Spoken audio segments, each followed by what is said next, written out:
Let's see.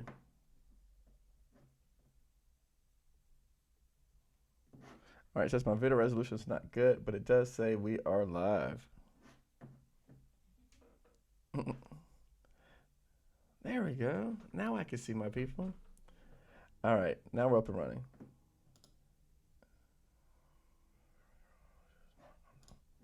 Okay.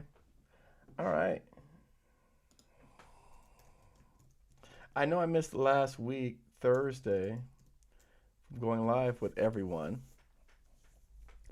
And I know that the world between the last time that I was on and today, our world as we know it has changed drastically for all of us out there. So, um, it's interesting. We've had some new developments as well on our end, and I want to come on today talk about it. Hey guys, welcome, welcome, welcome everyone. I just want to go on today and have a conversation. We are gathering as much information as possible, facts, to present to all the people out there because, again, where there is turmoil and chaos, there is also opportunity. I do know in our group, we've got people that are already working on solutions to help with the outstanding pandemic. So for me, the way I see this is it's a great opportunity for all of those. Um, I've been in several hurricanes before in the past, and things are kind of quiet. But at the same time, when after the hurricane, there's FEMA contracts, there's disaster relief contracts, there's all type of money flowing that has to get spent in a relatively short period of time, and that's really what we've been focusing on here lately. Is let's looking at actually what's the opportunity behind this. I'm not coming on here to tell everyone to be sad, to pray for you. I'm actually coming on here from a different standpoint and saying, listen, there is someone out there right now is capitalizing on this, and I'm not saying in a bad way. They're capitalizing in a good way because of all the fear, all the pandemic, all of the scare stuff that's happening. I mean, if there's no toilet paper, somebody's making toilet paper. If people are buying up all the bullets, the ammo companies are making all the money. If people are buying up all of the soap, Dove is making all the money. So again, why can't we as small business owners take advantage of that as well? And so that's the conversation that I want to have today with everybody out there. Um, my man said, Jonathan, I'm leaving. Reading my mind, I'm supposed to be leaving to go in Brunswick in the morning and start working on an $8 million government contract. Exactly. So there is. What's up, guys? What's up? What's up? What's up, everybody? Yeah. So there is a huge opportunity that is going to be uh, a blessing for someone out there, and I don't know which one of you it's going to be, but I mean, let's take a look and see what has happened so far in the last week and a half. Um, right here on March the 6th, you can see that Congress passed this bill, right? And here it is. Do HR 6074, Coronavirus Preparedness and Response Supplemental Appropriations Act 2020. They passed $8.3 billion. They passed it in 2 days. What does that mean? That means there are some agencies out here that are getting money to help in recovery, to help in preparedness. And so, we're going to take a look at that. And so what's happening is if you are again, there's going to be opportunities in logistics, telehealth, janitorial, cleaning, um, software, right? Even online conferences. There's going to be opportunities galore in a whole variety of industries and areas where I know that I have people that are in my group or in and around the circles of our groups that can show up and be present and make serious bank. We talked about it a few weeks ago with Ryan on the thing, and he was more talking about it from um, the standpoint of what do you do after this is over with. But I'm talking about right now as it's happening. They just gave the CDC. I mean, let me pull it up here. Can you guys see my screen? Da, da, da. I want to pull up the actual what Congress passed, so you guys can take a look at it. If you haven't already seen this, take a look at it. But it says making emergency supplemental appropriations for the fiscal year ending September 30th, 2020. Da, da, da. FDA got $61 million for salaries and expenses. disaster loans program they just pushed out, right? So they enacted a disaster loans program, which let me just pop up over here. Dun, dun, dun. They're already issuing out, and we're gonna. In fact, I'm gonna let me pull up another screen. But as you can see on the SBA website, you can see where they have disaster assistance in response to coronavirus. I was on a call this morning with one of my buddies, who I told him, listen, you are now a small business. You can take advantage of that. The last time we had a hurricane, I got $50,000 interest-free loan. I showed it to you guys.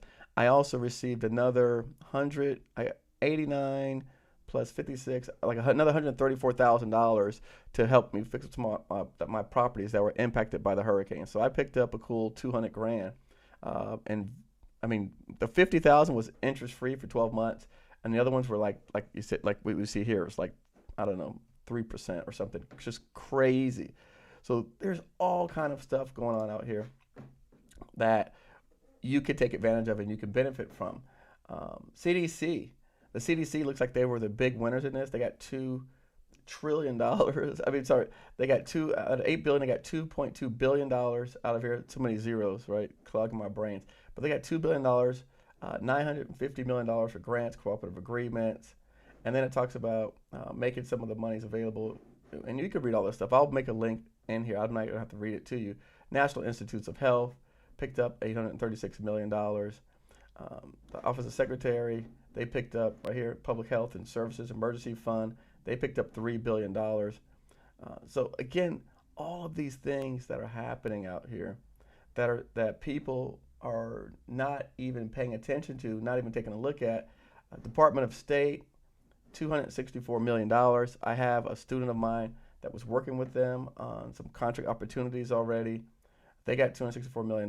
Global Health Programs, $435 million. So again, what I'm seeing out there is a totally different experience than what a lot of people have. People are calling me and asking me, what am I doing?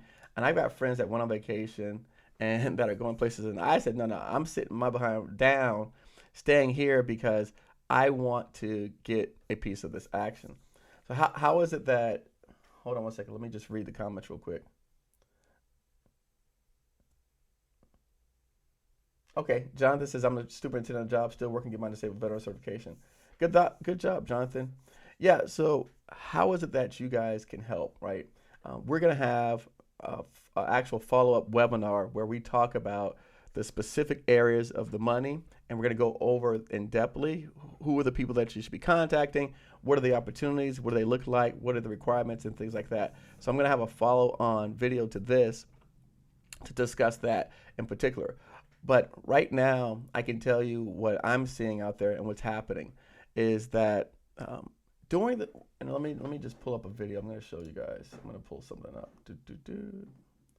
Where is it at? Give me 1 second.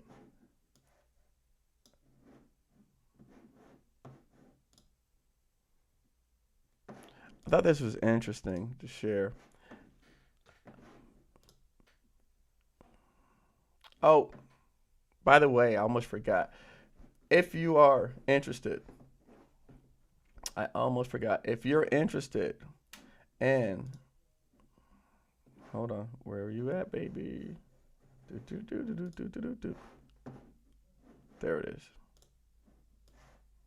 Okay, if you're interested, the Disaster Relief Recovery Assistance Conference Call, we're having one tomorrow for our South Florida District Office here in Miami. It says Wednesday, March 18th. I'm sorry. Am I a day ahead? I don't even know. Monday. In 2 days. Okay, in 2 days. Sorry. We're having a call here. I'm going to put the number up on the screen so you guys can see it. You could join in the call and listen to it. There's the number here on the screen with the pen for everybody out there. In fact, let me copy and paste this in the chat. And this is to discuss the funding for the disaster relief program that's getting ready to take place. So if you are interested in that particular program, this is where you're going to go to find out. Let me put that in there. Okay. there's the number and information's in there for you to have to discuss that. Join in that conference call and listen. Now, so what's interesting is that what I'm seeing, and I just know that on the screen. Okay, and we all know this, right? We all understand that obviously we get a lot of our manufacturing is done over in China. But it's probably not many of us can remember back in World War II days. But when World War II happened, right, and we had a situation with manufacturing, General Motors actually stepped in and they stopped making car parts and they started helping out by making tanks. Hold on. See right here, I'm going to show you guys this article. They completely stopped making auto bodies and began assembling the M4 Sherman tanks in their in their facilities in Flint, Michigan. And so they eventually moved their operation and turned out about 11,000 tanks. The reason why I show that on the screen, I think that is important, is because we're going to have to, all of us small business out here, that we're going to have to play a role in helping with this particular situation. So the way that I see it is, again, out as a result of this, there's going to be a lot more manufacturing being done back over in the United States. I can see that happening as a result of this pandemic and now not being a national shortage of supplies. I know that I spoke to the largest manufacturer of masks in the country, and they have no mask. I spoke to their distributor, and they have no mask, and so they're waiting for imports to come in from other places around the world to be able to supply us with the masks that we need. And I, again, talked to them personally. So what does that mean? Chris and I went a bit together. Oh, nice. Hey, Robert, what's going on, brother? Hey, Jonathan. Hey, Janae. Hi. Hey, who else? Meet Mac, Walter, Coria. So what I see happening is, if we are working with an agency right now, and we're working with one of these agencies, and we know that they have a need, what I want to encourage everyone to do is to share that information. You can email me directly, or you can email Maria, and I want you to share that information, and let's see if we can try to source some of the stuff that these agencies need. We had that happen already. We have one of my students that's sourcing things for an agency, and I believe that if we come together and we start talking, right, and saying, hey, look, I spoke to this agency and they need this right here. Do you know someone that has this item? Or I spoke to this agency and they need XYZ product. Do you know if someone has that item? We have people that have the ability to source products. I have companies that will finance it. So again, you don't even have to be you don't have to have the money, right? This is the situation is that you don't even have to have the money. If you have an agency that you're working with, or that you've worked with in the past, or that you work for, that has a need out there, that has a need that you believe is that you can put us in contact with that person that has that need, we believe that within our network, we have someone that can source them goods and services. That includes masks, that includes the thermometers and the syringes, and all the other various things that we know is part of that $8 billion package. We are already in conversation with manufacturers overseas who have products that they are producing to service our appetite. So how does this avail? So everyone who's out here watching this right now, you may say, look, well, my cousin works over here at this particular agency. He knows the person that's doing the procurement. Okay, and let's go over here.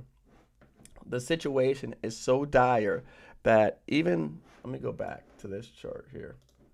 I don't think people understand when the White House declared this a national emergency, that changed all the rules in the game for everybody out there, right? So all of the traditional procurement rules, a lot of those things are going to get pushed to the side, right? In a case of the greater interest of the public good and the public need. So you're going to see the same thing that happens with hurricanes and tornadoes and wildfires. What happens? They just have to mobilize people and goods and supplies and get them out there.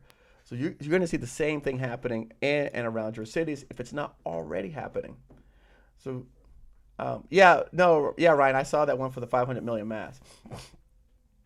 So what I want to do is I just want to encourage, right, and use the power of our community, use the power of all of the people out there and say, hey, um, let's find out who are the people that need these items, because again, I know this, I know they're out there, and I know that you guys know them personally, and then come back to us and say, hey, send me an email, send me a message, give us a call. Matter of fact, let me you see my boy Ryan just put in there will be no rules. So he literally said, I mean, again, this is a global crisis that we're in. I'm gonna put in. Here's my email. Here's our number. I'm gonna type it in. Okay. There's my email. There's our number. Give us a call. Text us. Reach out to us. Let us know, because again, we have already secured a large company that's willing to provide all the financing for anyone who has the ability to either source products or get the purchase order. We already have someone that's willing to put up the financing. I've spoken to them. We've had conversations. Doesn't matter. There's no contract too large that they can't finance. So I'm reaching out to you guys and saying, hey, if you are serious and you want to this is your shot, right? This is your opportunity. I'm putting it on you now to be able to go out and say, look, I talked to someone. This is what they need. Okay. And so we think that we can put you in contact with this person. Excellent. Oh, my boy Ryan said, don't forget the thermometers that can scan your forehead without touching you. Cool. So again, whether you have the supply side of the item, so you know someone that's you can source these particular products from in large quantities, right? So again, by the way, just let me just make that clear. We're looking for large quantities. I'm not looking for someone to call me with some Amazon stuff with 500 of things. We need quantities in the millions, millions. So if there's, just let me just put that clear. We're only talking about quantities that are in the millions of units, because again, this is a big problem, right? To solve a big problem, we need a big solution. We don't need a little solution. So don't go on Amazon and say, hey, Eric, I went on Amazon and I found 50 boxes. No, no, no, no, no. We need millions and millions and millions of everything. So whether you know someone that you can buy them from, or whether you know someone, yeah, or whether you know someone that has that need, call me, text me. I promise you, I've been talking to people all week. I talk to people on Friday, Saturday, Sunday. Look, I'm not going nowhere until this thing gets resolved, and we want to be a part of it.